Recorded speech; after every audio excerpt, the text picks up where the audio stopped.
Yeah, dude, I've been to Scotland before. We did Glasgow and did a show over there. Yes. How did you find it? Oh, it was quite.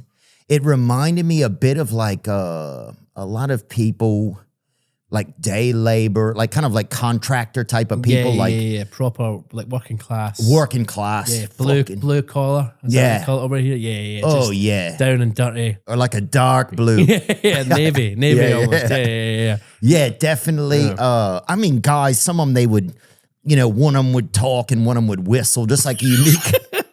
One guy you had to tickle him to get the truth out of him. Just a lot of like special, just unique folks. Yeah. It's a great place. I love Glasgow. I kind of split my time now between Glasgow and London, but I always miss it when I go. Yeah, it's just a different sort of different type of person that you get maybe than in the Londons and the. Oh yeah, dude. They're a bit more refined there. They're a bit more like kind of like you see like those nutcrackers at Christmas and they're all like polished and like they have like a nice hat and like a little thing. Like your Cat Williams. Yeah. They're a bit more Cat Williams over there in London. Exactly. And then you get to Scotland and it's just some guy fucking licking a pitchfork, Yeah, exactly. Just hoping for the best. I love that. Yeah, I love that shit, man. Yeah. It's fucking, it's pretty special. But yeah, it's a great place. Yeah, shout out Craig Newmark. Yeah, shout out Craig. Yeah. Well, we wouldn't say Craig, we'd say Craig.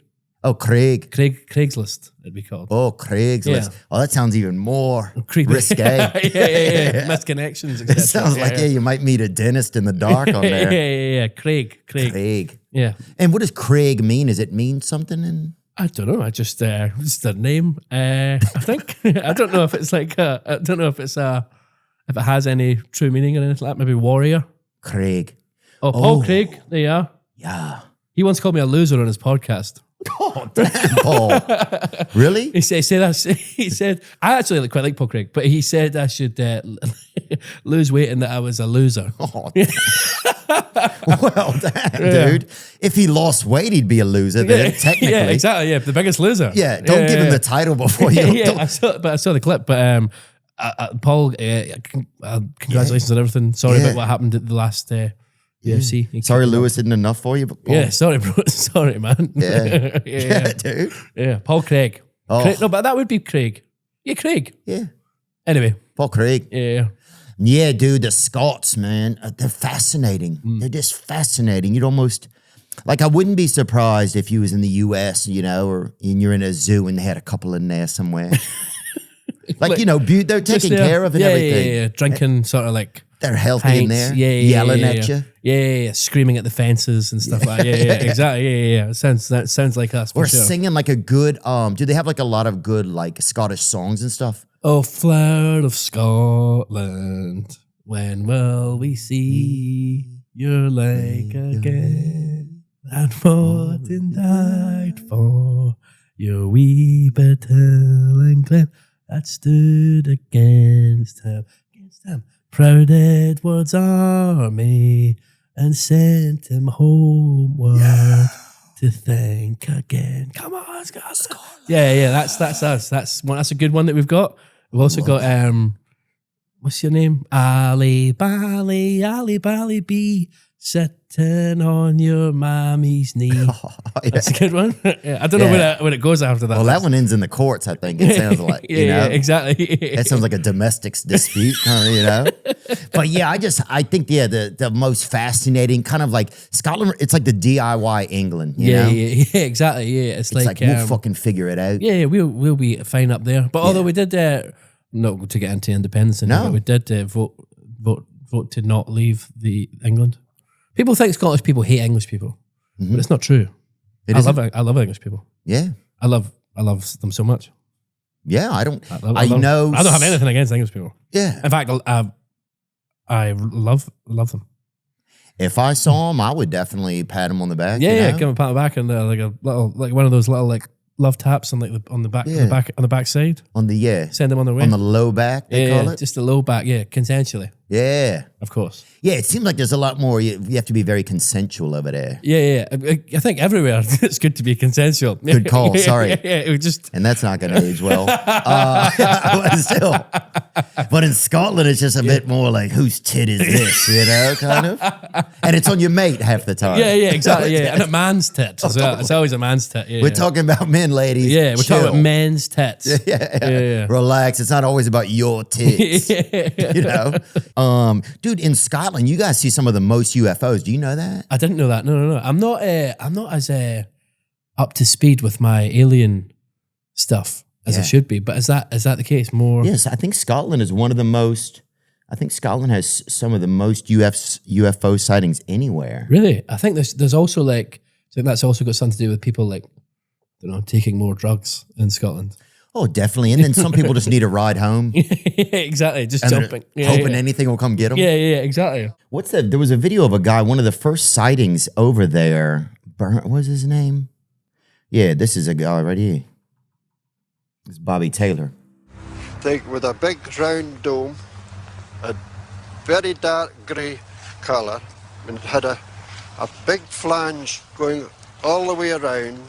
I could see arms sticking out of this flange with what I took to be blades on the top.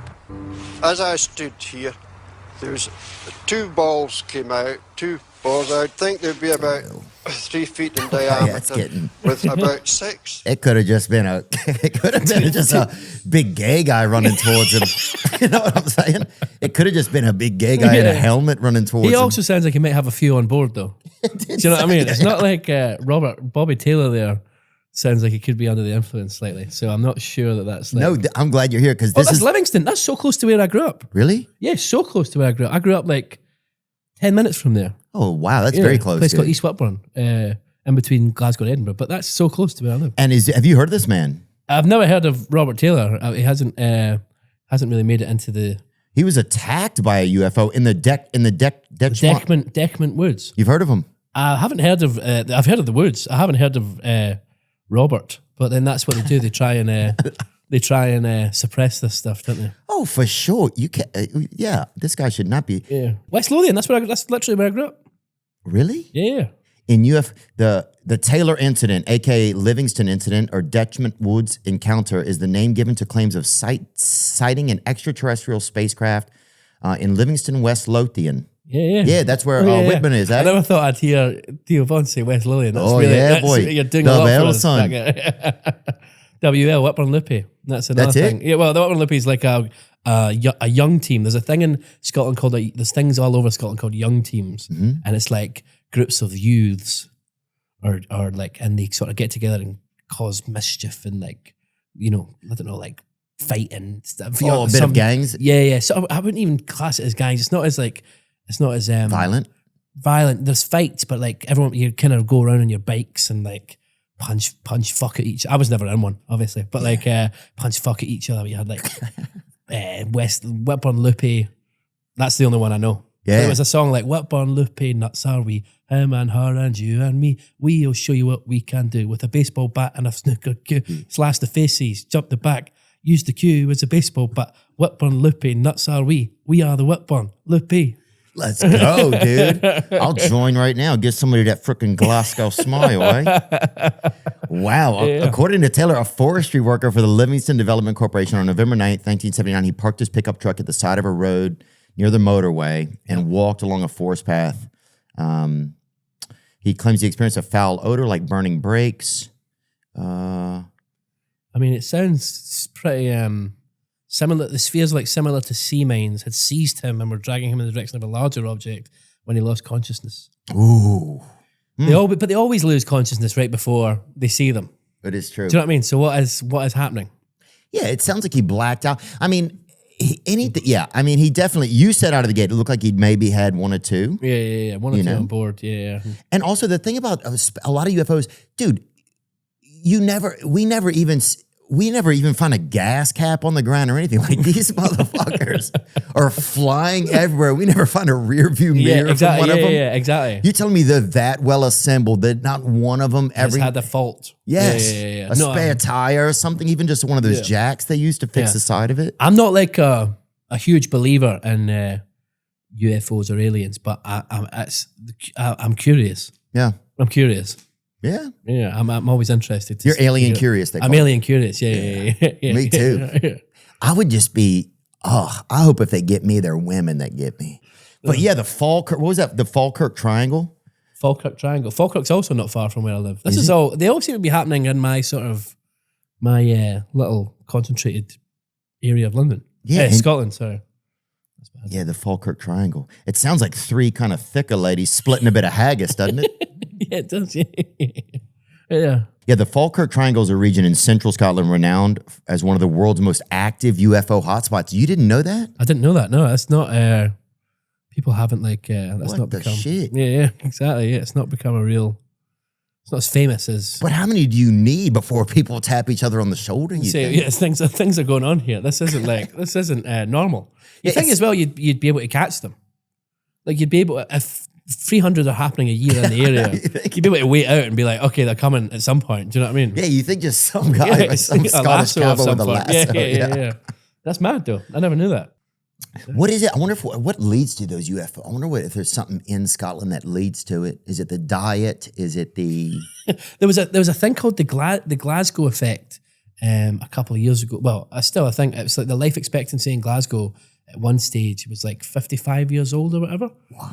And I remember this girl did this thing where she was looking. It was like an art project where she was looking for funding so she could live like a Glaswegian for a year and see how it affected her health. So she could love a Glaswegian? No, live like a Glaswegian. Like live. The diet, the sort of surroundings and that. People were really up in arms about it because it was very like sort of poverty safari sort of.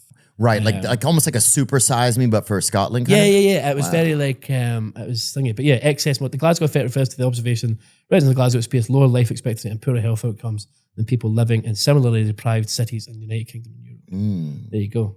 But I think it's better now. I think it is much better now. I think the people are just so great, God wants them back quicker. That's great. That's a good way of looking at it. That's what I feel like. Yeah. The rest of you guys can mill around on Earth. Just keep it going down there. Yeah. Dude, the last 30 years are downhill anyway. We'll fucking show up in heaven in style. I like that. Yeah. That's classed. Oh, yeah, dude. Who's on your Scottish Mount Rushmore if you had to kind of piece one together? Billy Connolly would be up there for sure. Okay, Billy Connolly. Yeah, Billy Connolly. Maybe there's a Scottish singer I love called Paolo Nutini. What is his name? Paolo Nutini. He's Scottish Italian, much like myself. Well, not quite like myself because he looks Italian and I look like this. Yeah, see, he's got that sort of like Italian-y. Wow, I didn't know that. So that's a Scotsman? That's a Scotsman, yeah. Oh. And but he's up there for me as a musician. Grew up listening to him. And have you guys ever gotten to tour or collaborate together? I've had a few beers with him. I've been to see him and had a few beers with him. That was like a really nice sort of Phil Soccer moment. He's very elusive, Paladin. He'll like disappear for years and then come back and sing and thing. But he's an incredible talent. But he'd be up there for me. I'm trying to think of actors. I guess Sean Connery maybe. Sean Connery would be up there. I mean, he's a very historical figure. Yeah, Sean Connery probably would be up there, yeah, actor-wise. What about Shane McGowan? Was he Scottish? Shane McGowan's Irish. He is? I believe, yeah. He might have been high enough he thought he was Scottish. Although I think he was born in England, Shane McGowan. I don't know. But I think... Sean Connery, he was very much the epitome of class, I think, for a bit. Yeah, it is. Robert Louis Stevenson, or like Alexander Graham Bell. Is he Scottish? Yeah, I think he's Scottish. Scottish people invented the telephone and television. John Logie Baird, is that the guy who invented the television? Well, Robert Louis Stevenson, they invented the telephone? Who invented the telephone, really? Oh my gosh, dude, thank you. Yeah, don't worry, guy. Honestly, thank you. You're more than welcome.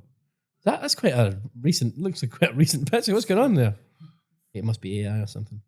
Nah, what do you mean? Do you think that's AI? I don't know. It's just been coloured. It's just been...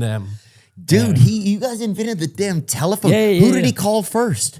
I don't know. There's no one else on the other end of the line, I guess. That's the problem. That's a great point. Oh, Yeah, Christ. That must have been the worst part. Imagine the day they're like debuting it and nobody else even has one. yeah, exactly. Rubbish. It must be the guy who got the first iPhone. Do you know what I mean? Oh, he's like, oh, my wife didn't pick up. I'm going to stay for another pint. Yeah, it's mad. Alexander Graham Bell's first telephone call was to his assistant, Thomas A. Watson. Bell uttered the famous words, Mr. Watson, come here. I want to see you. Wow. It's quite sexual almost. It's definitely.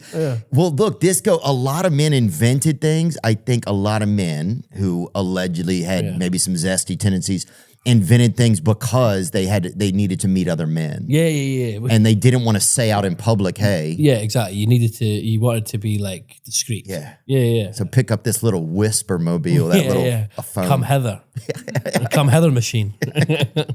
Yeah, the come hither machine. Wow, that's wild, dude. That's lovely. That's amazing, dude. I didn't know that. It's and that was March 10th, 1876. He did it in Boston. Not long before your grandmother was born. That's true. Yeah. Oh,